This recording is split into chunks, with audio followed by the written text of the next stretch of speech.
Bienvenidos al Sentido de la Fe. Hoy vamos a hablar de San Sabas. Es una figura decisiva en la configuración del monacato palestino. Vivió entre los siglos V y VI, y se sitúa en el cruce de inquietudes espirituales, políticas y dogmáticas que marcaron el periodo postcalcedoniano. No hay datos biográficos precisos sobre su localidad exacta de nacimiento. La tradición lo sitúa como originario de Capadocia.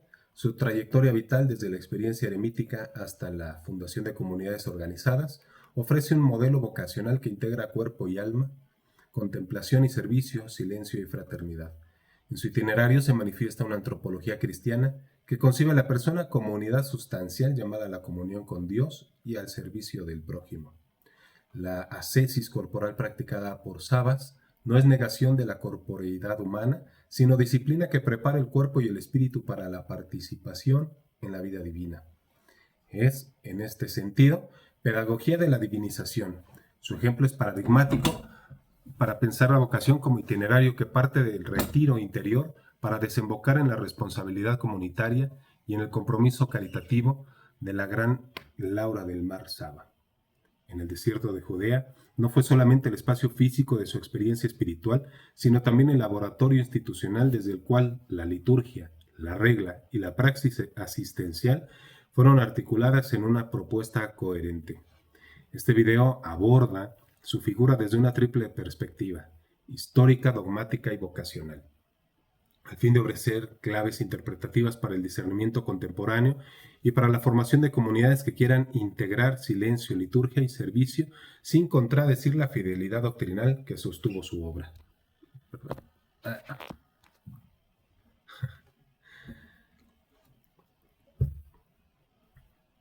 Además, su experiencia muestra la tensión entre el llamado personal y la responsabilidad eclesial.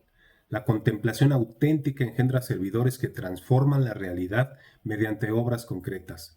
Estas claves orientan el análisis histórico, doctrinal y vocacional que sigue con rigor y fidelidad institucional siempre atento. El contexto histórico en el que actuó San Sabas exige una descripción detallada de las dimensiones teológicas y políticas entrelazadas. Tras el concilio de Calcedonia en el año 451, la cuestión cristológica adquirió un alcance público y estatal que trascendía las disputas eruditas. El monofisismo, con sus formulaciones eutiquianas o en las posiciones más articuladas que luego se denominaron miaficistas, sostenía una unidad excesiva de la persona de Cristo que desde la perspectiva calcedoniana erosionaba la plena comunidad asumida por el Verbo.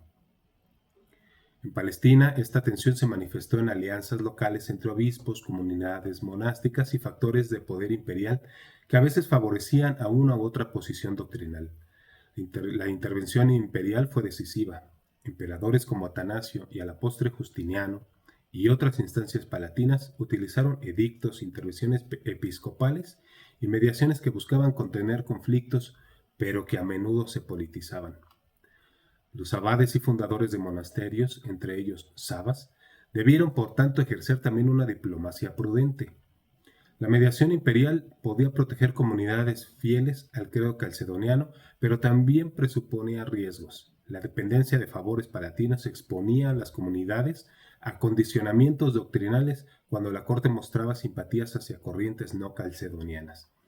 Sabas, al negociar con autoridades eclesiásticas y seculares, combinó firmeza doctrinal con cautela práctica, entendiendo que la supervivencia institucional de la Laura requería tanto convicción teológica como astucia administrativa. Doctrinalmente es importante precisar qué versiones del monofisismo representaban la amenaza más inmediata.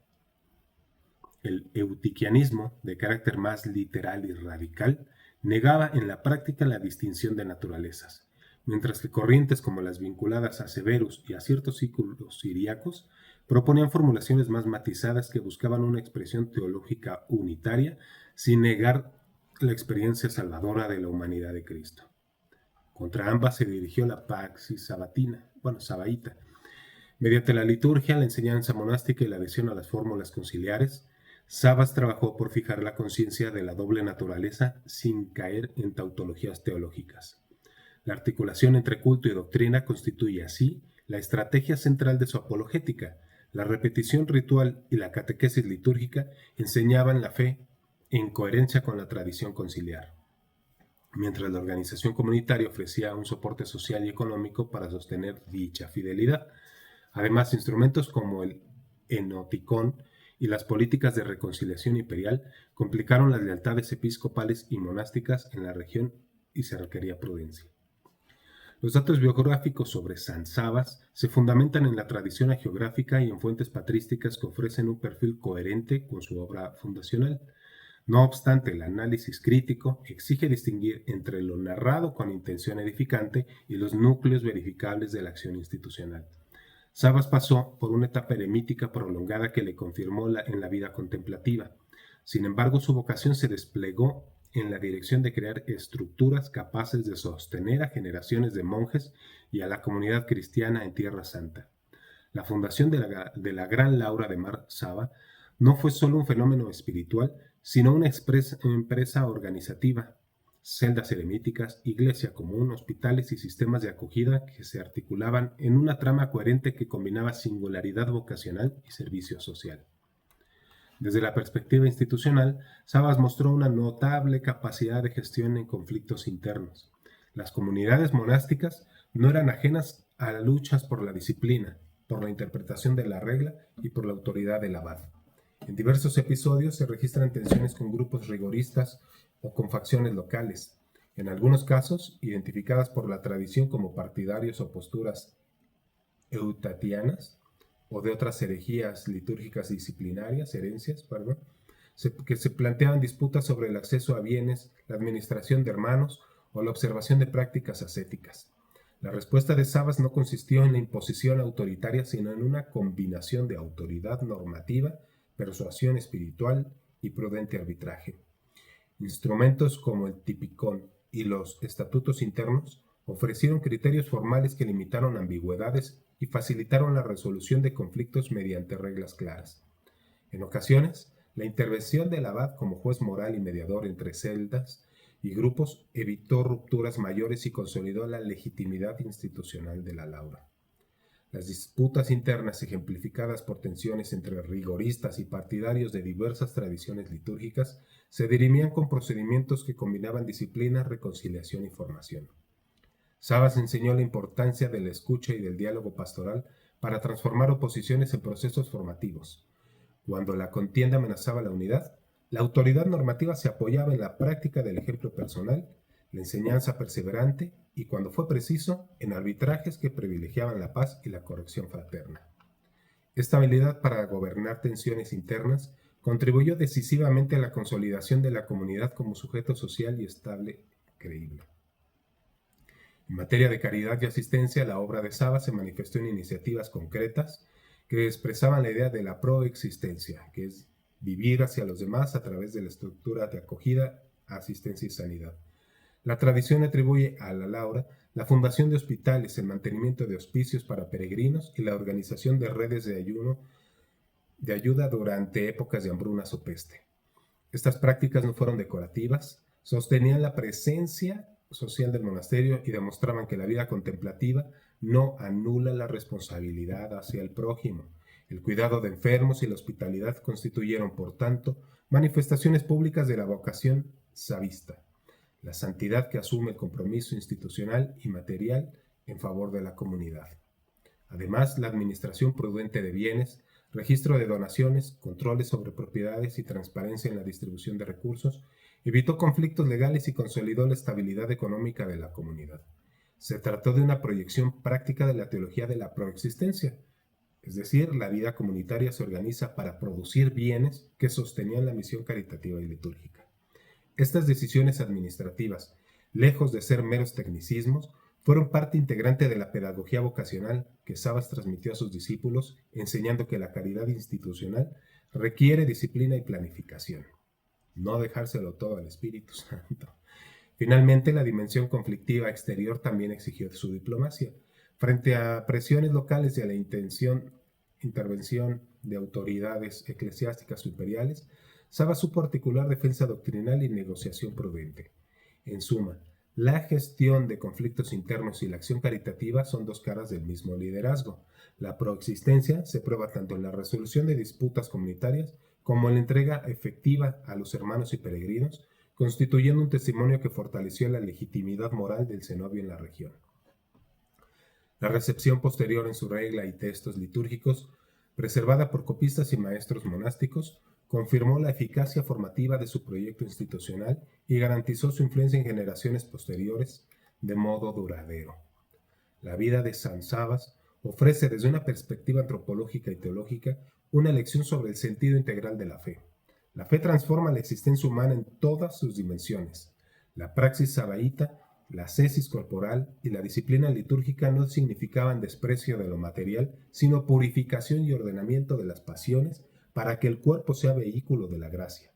Esta pedagogía corporal prepara al sujeto para la participación en la vida divina, lo que la tradición ha denominado divinización o teosis, participación real y segura de la vida de Dios, sin confundir la esencia de la criatura con la esencia divina. Esta distinción salvaguarda la ortodoxia de la cristología y evita equívocos que podrían dar paso a formas de docetismo o de identificación ontológica indebida. Es necesario precisar la relación entre iniciativa divina y respuesta humana mediante las categorías preexistencia y proexistencia. La preexistencia del Hijo Eterno funda la economía de la encarnación, es la iniciativa amorosa de Dios la que hace posible la salvación humana. La proexistencia designa la existencia del sujeto que vive para los demás. Es la existencia orientada a la misión. En Sabas, la proexistencia se manifestó en la fundación de instituciones, en la atención a peregrinos, enfermos y en la formación de discípulos. Su obra expresa la coordinación entre gracia y libertad. La iniciativa divina precede y capacita a la respuesta humana sin anularla. La liturgia cumple una función central en esta pedagogía. El tipicón organiza la memoria cristológica y catequética mediante ciclos, himnos, lecturas que forman afectos y hábitos. Así la repetición ritual no es mero formalismo, sino internalización afectiva de la doctrina. La catequesis litúrgica transforma la creencia en praxis comunitaria y sirve de defensa contra las herejías. Desde la óptica vocacional, la llamada exige tres dimensiones articuladas: silencio para escuchar, formación doctrinal que oriente la inteligencia y los afectos, y servicio concreto que haga visible la entrega. La fe sin obras es una fe muerta. Este equilibrio protege la vida espiritual tanto del activismo improductivo como del retiro estéril. La teosis ofrece un criterio sapiensal. La santidad madura cuando la libertad responde a la gracia, produce fruto en la historia. En consecuencia, la fe en Sabas se presenta como una invitación a la transformación integral orientada a la comunión con Dios y al servicio a los demás.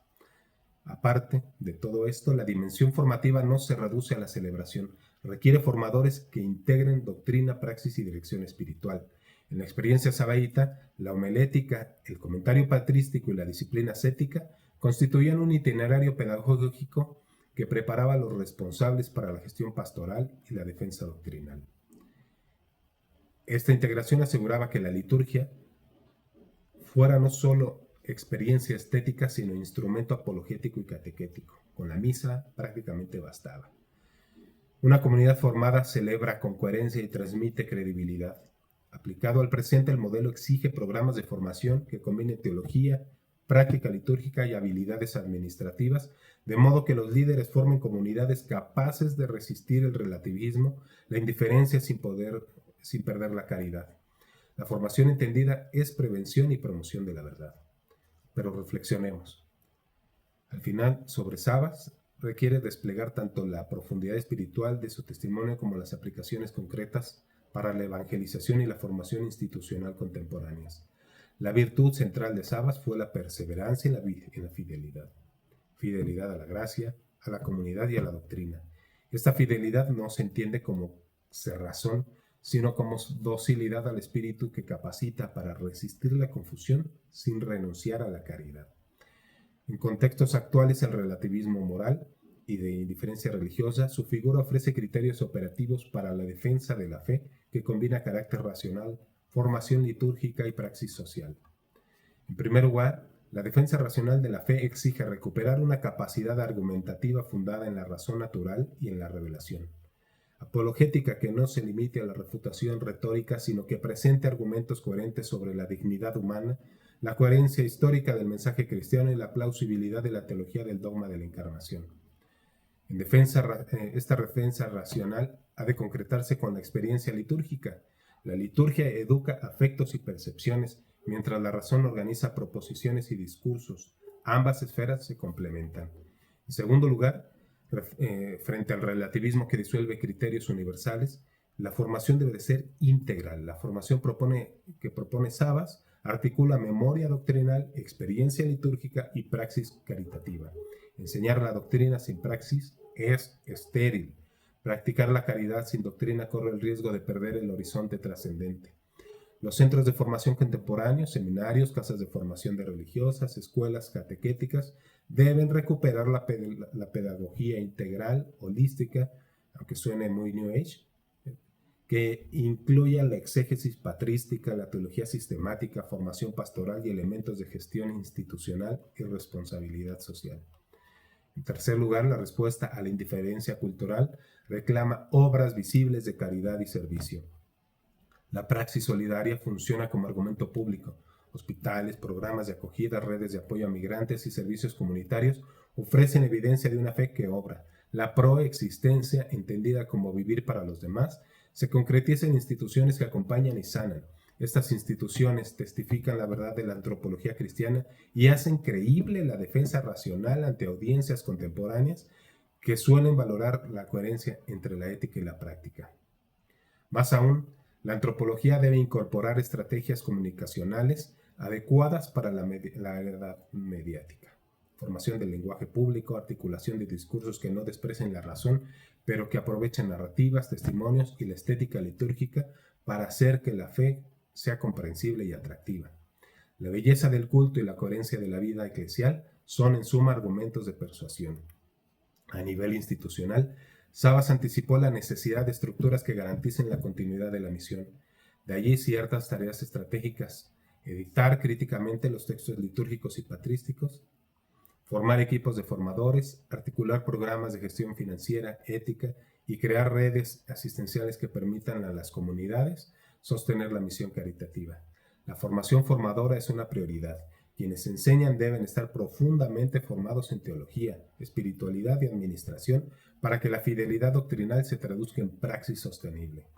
La confrontación con el relativismo requiere también diálogo público articulado.